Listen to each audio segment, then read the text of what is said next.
नमस्कार मित्रांनो.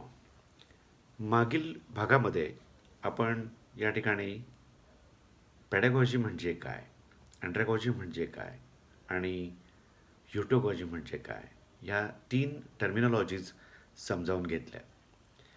मित्रांनो, तुम्हाला मी शेवटी एक वाक्य असं या ठिकाणी म्हटलं होतं मागच्या एपिसोडमध्ये, की पेडागॉजी ही जे काय आहे ही एक कॉम्प्लिकेटेड प्रोसेस आहे, कॉम्प्लेक्स प्रोसेस आहे. आणि कॉम्प्लेक्स प्रोसेस असल्यामुळे शिक्षकाने किंवा शिक्षक होऊ इच्छिणाऱ्यांनी त्या ठिकाणी ही कॉम्प्लेक्स जी प्रक्रिया आहे ती प्रक्रिया समजावून घेतली पाहिजे, की नेमके कोणते कोणते घटक या ठिकाणी पेडागॉजीमध्ये येतात. तुम्हाला मी सहजपणे म्हटलं होतं की टीचिंग हा त्यातला एक भाग आहे, ती गोष्ट अंतर्भूत आहे असं आपण या ठिकाणी म्हटलं होतं. म्हणजे मराठीमध्ये आपण त्याला अध्यापनशास्त्र असं म्हणतो. अध्यापनशास्त्रामध्ये अध्यापनाची प्रक्रिया ही एक प्रकारची प्रक्रिया आहे. अशा अनेक प्रकारच्या गोष्टी त्यामध्ये होत असतात आणि म्हणून मी तुम्हाला म्हटलं की टीचिंग किंवा अध्यापन हा त्यातला एक भाग आहे. आणि आता या ठिकाणी आपल्याला निश्चितपणे मला असं वाटतं की ह्या अध्यापन प्रक्रियेचं निश्चितपणे बारकाईने विश्लेषण केल्याशिवाय अध्यापन म्हणजे काय हे समजणार नाही. तर एक सहज गमतीचा भाग म्हणून या ठिकाणी मी तुम्हाला सांगतो की ज्याला आपण असं म्हटलं की अध्यापन हा त्यातला एक भाग आहे. क्लासरूम टीचिंग, वर्गाध्यापन हा त्यातला एक भाग आहे.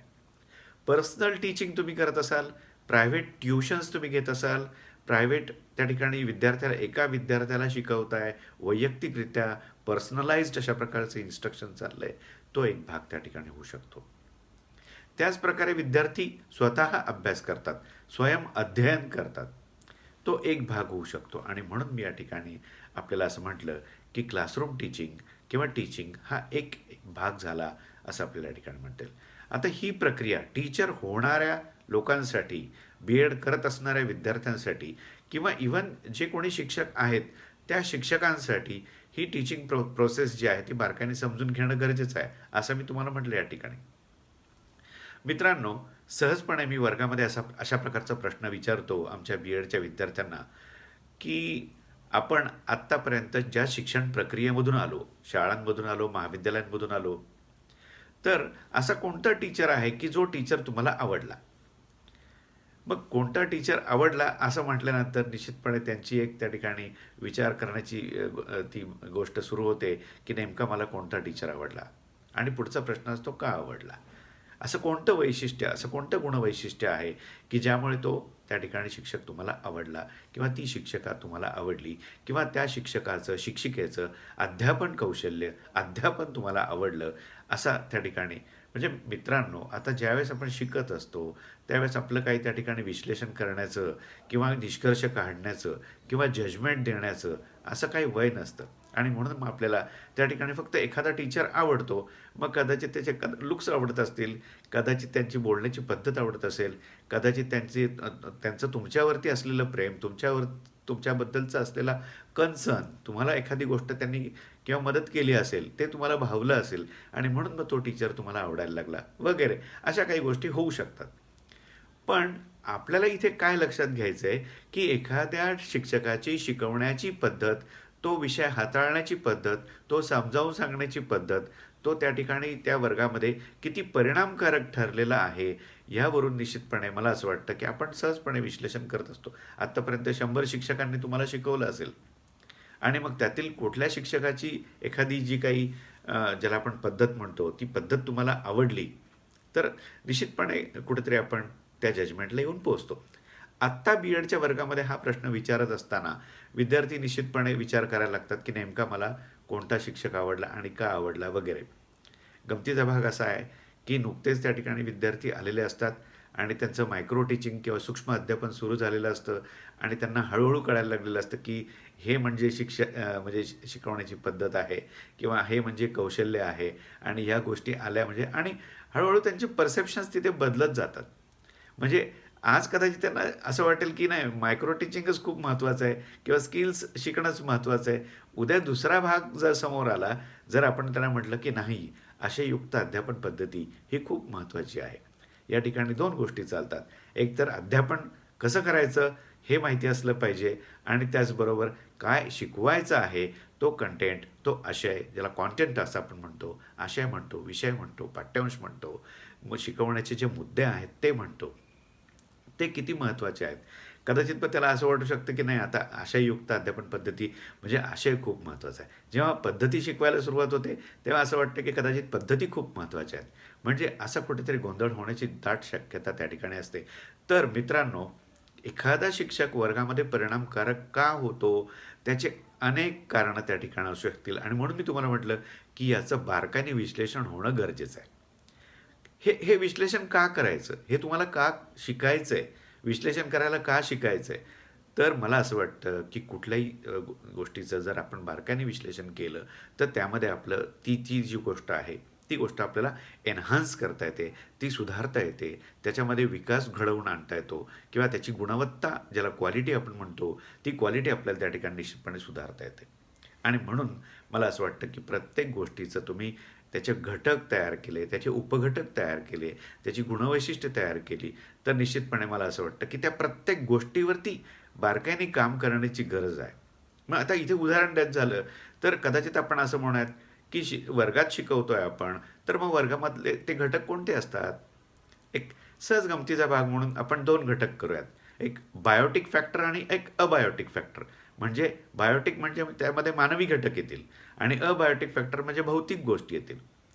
म्हणजे भौतिक गोष्टींमध्ये त्या ठिकाणी वर्ग असेल, वर्गाची संरचना असेल, त्या ठिकाणी तिथे असणाऱ्या प्रकाशाची योजना असेल किंवा व्हेंटिलेशन, हवा खेळती राहणं किंवा त्या ठिकाणचं वातावरण असेल, तिथे बसण्याची व्यवस्था असेल, इतर काही आणखीन फर्निचर्स वगैरे ज्याला आपण आता तिथे शिक्षकांसाठी टेबल म्हणूयात, शिकवण्यासाठी फळा म्हणूयात, इतर आणखीन काही learning resources, physical resources, use of I-C-T या सगळ्या गोष्टी ज्या आहेत त्या भौतिक गोष्टीमध्ये येतील. म्हणजे इव्हन टेक्स्टबुकसुद्धा येईल, वही येईल, पेन येईल, पुस्तक येईल, सगळ्या गोष्टी येतील. मग हे भौतिक गोष्टी झाल्या. मग भौतिक गोष्टीमध्ये जरी आपल्याला त्या ठिकाणी तो एक क्रायटेरिया आपण त्या ठिकाणी घेतला, क्रायटेरियॉन, सिंगल क्रायटेरियॉन. तो जर आपण त्या ठिकाणी घेतला आणि त्याच्यामध्ये सुधारणा घडवून आणण्याचा प्रयत्न केला, तर काय-काय गोष्टी होऊ शकतात? असंख्य गोष्टी होऊ शकतात. त्याच पद्धतीने जर आपण फक्त म्हटलं की नाही मानवी घटकावरती आपल्याला लक्ष ठेवायचं आहे, तर मानवी घटकामध्ये शिक्षक येईल, विद्यार्थी येतील. मग वर्गात असलेले हे शिक्षक आणि विद्यार्थी, त्याला सहकार्य करणारा स्टाफ असेल, त्या ठिकाणी असलेले मुख्याध्यापक, पर्यवेक्षक वगैरे असतील. म्हणजे हे सगळे लोक आहेत, हे सगळे लोक त्या शैक्षणिक प्रक्रियेशी जुळलेले असतील. अगदी संस्थाचालकांपासून. निश्चितपणे आज तुम्ही वर्गात शिकवताय आणि मग तुम्ही म्हणाल, की सर संस्थाचालकांचा त्या ठिकाणी काय रोल येतो? तर मला असं वाटतं, की जरी भौतिकदृष्ट्या म्हणजे फिजिकली ते वर्गात प्रेझेंट नसतील, तरी त्यांनी जे घालून दिलेले काही गोष्टी असतील, त्यांचा जो एक प्रकारचा आधार असेल, त्यांची भीती असेल, त्यांचा दरारा असेल, त्यामुळे ज्या चालणाऱ्या गोष्टी असतील सगळ्या वर्गातल्या, आपसूकपणे व्यवस्थित चालतात. म्हणजे नुसतंच आपण त्या ठिकाणी मानवी घटक आणि भौतिक घटक अशा प्रकारचं विश्लेषण केलं, तरी देखील त्या ठिकाणी एक मला असं वाटतं, की प्रत्येक गोष्टीवरती, प्रत्येक भागावरती काम करण्याची नितांत आवश्यकता आहे आणि त्याच्यामध्ये आपण गुणवत्ता सुधारू शकतो. मला असं वाटतं, की जर त्याला आपण प्रक्रिया म्हटलं तर, त्याला आपण पद्धती म्हटलं तर, त्याला आपण प्रणाली म्हटलं तर, मग ज्यावेळेस आपण त्या एखादा टीचिंग प्रोसेस किंवा वर्गाध्यापन जे आहे, ही एक प्रणाली आहे, ही एक सिस्टम आहे. मग सिस्टम म्हटलं, की मग त्याच्यामध्ये इनपुट, प्रोसेस, आउटपुट. मग इनपुटमध्ये काय येतं? जर आत्ता आपण त्या ठिकाणी जसं म्हटलं, की भौतिक गोष्टी त्या ठिकाणी आपण इनपुट केल्या. मानवी घटक हे इनपुट केले. सब्जेक्ट असेल, करिक्युलम असेल, करिक्युलमचं फ्रेमवर्क असेल, मूल्यमापनाची साधनं असतील, हे सगळ्या गोष्टीचं इनपुट आपण केलं. आणि शेवटी आउटपुट. पण आउटपुट आणि इनपुट याच्यामध्ये इथे प्रक्रिया आहे ती महत्त्वाची आहे. जो त्या ठिकाणी घडणारा, त्या ठिकाणी दिला जाणारा कालावधी आहे. आपण फक्त हे टाकतो का तिथे? ह्या गोष्टींमध्ये कुठेतरी प्रक्रिया सुरू होते. आंतरक्रिया सुरू होते. वर्गांतर ज्याला आपण म्हणतो वर्गांतर क्रिया ही त्या ठिकाणी घडत असते. आणि म्हणून मग हे सगळं झाल्यानंतर ही प्रक्रिया हे पद्धतशीररित्या झालं, तर मग आउटपुट आपल्याला मिळतं, की ह्या विद्यार्थ्यांचं अध्ययन छान झालेलं आहे आणि यांचं रिटेन्शन चांगलं झालं आहे, धारणा चांगली झालेली आहे. हे आपण जे शिकवलेलं आहे, त्याच्याबद्दलचं ज्ञान त्यांना मिळालं आहे, त्याचं आकलन झालं आहे, त्यांना त्याचा उपयोग करता येतो, वगैरे, वगैरे, वगैरे. पुढे जाऊन आपण आणखीन त्या ठिकाणी त्याला भरपूर त्याचं विश्लेषण करू शकतो. म्हणजे आता इथे विश्लेषण करत असताना फक्त आपण भौतिक घटक आणि मानवी घटक आणि आता याच्यामध्ये आपण प्रक्रिया ॲड केली, फक्त प्रोसेस ॲड केली, तरी किती फरक पडला मला असं वाटतं तुमच्या त्या ठिकाणी निश्चितपणे लक्षात आलं असेल. मग आता ही प्रक्रिया जी आहे त्या प्रक्रियेमध्ये आपण थोडंसं आणखीन खोलवर जाऊयात. प्रक्रियेमध्ये 2 गोष्टी घडतील. एक तर ज्याला आपण अध्यापन पद्धती असं म्हणतो. मग ती टीचर सेंटर्ड आहे की स्टुडंट सेंटर्ड आहे. म्हणजे ह्याच्यामध्ये आणखी बऱ्याच गोष्टी होऊ शकतात. जसं कोणी त्याला अप्रोच असं म्हणेल, अप्रोच. तर टीचर सेंटर्ड अप्रोच वापरता की स्टुडंट सेंटर्ड अप्रोच वापरता की सब्जेक्ट सेंटर्ड अप्रोच वापरता, म्हणजे विषयाशी निगडीत अशा गोष्टी खूप आहेत का? त्याला तुम्ही मध्यवर्ती संकल्पना म्हटलंय का? की शिक्षक हा मध्यवर्ती आहे की विद्यार्थी आणि त्याची जी अध्ययन प्रक्रिया आहे ती महत्त्वाची आहे? म्हणजे अध्यापन प्रक्रिया महत्त्वाची आहे की अध्ययन प्रक्रिया महत्त्वाची आहे? 2 गोष्टींमध्ये फरक आहे. आम्ही शिकवायचं काम करतो, बरोबर आहे. पण विद्यार्थ्यांनी अध्ययन किती केलं हे जास्त महत्त्वाचं आहे. म्हणजे आता इथे पॅराडाईम शिफ्ट झालेला आहे. आता इथे टीचिंगपेक्षा लर्निंग महत्त्वाचं झालं आहे. विद्यार्थ्याचं आकलन किती झालेलं आहे, विद्यार्थ्याचं अध्ययन किती झालेलं आहे, हे जास्त त्या ठिकाणी महत्त्वाचं झालं आहे, असं आपल्या या ठिकाणी म्हणता येईल. म्हणजे विषयांश महत्त्वाचा नाही, पाठ्यांश महत्त्वाचा नाही, पण जे काही आपण मेसेज त्या ठिकाणी विद्यार्थ्यांना देतोय, तो विद्यार्थी त्या ठिकाणी महत्त्वाचा आहे. त्याच्यामध्ये वर्तन बदल घडणं महत्त्वाचं. म्हणजे मला असं वाटतं विद्यार्थी मित्रांनो, मी तुम्हाला खूप गोष्टी बारकाईने या ठिकाणी सांगतोय, की ज्यामध्ये अध्ययन प्रक्रियेमध्ये, अध्यापन प्रक्रियेमध्ये, वर्गात चाललेल्या प्रक्रियेमध्ये आता आपण काय केलं, तर भौतिक घटक घेतले, मानवी घटक घेतले. मानवी घटक घेतले तरी त्याच्यामध्ये अजून खूप खोलात जाण्यासारखं आहे. त्याचं बारकाईने विश्लेषण करण्याची गरज आहे. शिक्षकाचं बारकाईने विश्लेषण करण्याची गरज आहे. शिक्षकाचं वैशिष्ट्य काय आहे? शिक्षकाची गुणवैशिष्ट्ये काय आहे? शिक्षकाची भूमिका काय आहे? शिक्षकाने कसं वागलं पाहिजे? एथिक्स काय आहे? अगदी त्याच्यामध्ये ज्यावेळेस आपण जाऊ, मग मग तुम्हाला लक्षात येईल, की नाही आपण असं वागलं पाहिजे, आपण असं केलं पाहिजे, असं आपण ज्ञान दिलं पाहिजे वगैरे जे काय असेल ते त्या ठिकाणी तुमच्या लक्षात येईल. विद्यार्थी म्हटलं तर मग विद्यार्थ्याची कर्तव्य कोणती नेमकी? विद्यार्थ्यांनी काय केलं पाहिजे? त्याची भूमिका काय असली पाहिजे? त्याने अध्ययन कसं केलं पाहिजे? त्याच्या अध्ययनाच्या शैली काय आहेत? ते नेमकं त्या ठिकाणी आपण जेव्हा म्हणू या ठिकाणी की हे म्हणजे हे विद्यार्थ्यांची वैशिष्ट्ये आहे. मग तो वेळेवरती वर्गात येतो का? तो टापटीप राहतो का? ही त्याची गुणवैशिष्ट्ये असतील काहीतरी. दिलेला अभ्यास पूर्ण करतो का?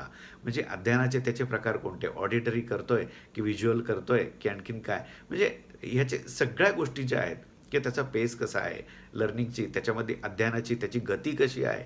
त्याचा पेस ज्याला आपण म्हणतो, तो पेस कसा आहे? तो गिफ्टेड आहे की तो स्लो लर्नर्स आहे? त्याचे कॉग्निटिव्ह ॲस्पेक्ट्स कसे आहेत? त्याचे अफेक्टिव्ह डोमेन कसं आहे? त्याचा सायकोमोटर डोमेन कसा आहे? त्याचा एनर्जी लेव्हल कशी आहे? तो म्हणजे किती त्या ठिकाणी तुमच्या गोष्टी ऐकतो? त्याच्यामध्ये सूचन क्षमता आहे का? स्वयंसूचन क्षमता आहे का? म्हणजे मला असं वाटतं की बऱ्याच गोष्टी या ठिकाणी येऊ शकतात. तर विद्यार्थी मित्रांनो, आता ॲक्च्युली हा जो काही व्हिडिओ आहे, हा थोडासा मोठा होण्याची दाट शक्यता आहे आणि म्हणून त्या ठिकाणी आत्ता आपण या ठिकाणी थांबूयात आणि फक्त विश्लेषणाची काय गरज आहे, थोडक्यात एका वाक्यात जर सांगायचं झालं, तर प्रत्येक गोष्ट, प्रत्येक घटक, त्यातले प्रत्येक भाग आपल्याला समजला पाहिजे आणि त्यावरती आपल्याला काम करता आलं पाहिजे. क्वालिटी एन्हान्स करण्याच्या दृष्टिकोनातून त्याचं विश्लेषण करणं हे जास्त महत्त्वाचं आहे, असं आपल्याला या ठिकाणी लक्षात येईल. मला असं वाटतं की इथे आपण थांबूयात on a very short note. Okay, की इथे नेमकं ह्या ज्या प्रक्रियेचं विश्लेषण आहे ते विश्लेषण करण्याची गरज काय आहे हे थोडक्यात मी या भागामध्ये सांगायचा प्रयत्न केला आहे. अशाच प्रकारे अजून पुढच्या भागामध्ये अजून डिटेलमध्ये आपण त्या ठिकाणी बघणार आहोत, कारण त्याचे जे मुद्दे आहेत, घटक आहेत, उपघटक आहेत, ते खूप खूप जास्त आहेत आणि ते एका भागात असे पूर्ण होणार नाही. त्यासाठी निश्चितपणे एक प्रकारची सेरीज तयार करावी लागेल. एन नंबर ऑफ लेक्चर्स त्या ठिकाणी छोटे छोटे घ्यावे लागतील, करावे लागतील, असं मला या ठिकाणी वाटतंय. तर मित्रांनो, आपण हा जो व्हिडिओ आहे तो निश्चितपणे बघा, इतरांनाही सांगा की या ठिकाणी अशा प्रकारचे ते शेअर करा. म्हणजे प्लीज सबस्क्राईब, लाईक, शेअर या सगळ्या गोष्टी करा. Thank you so much.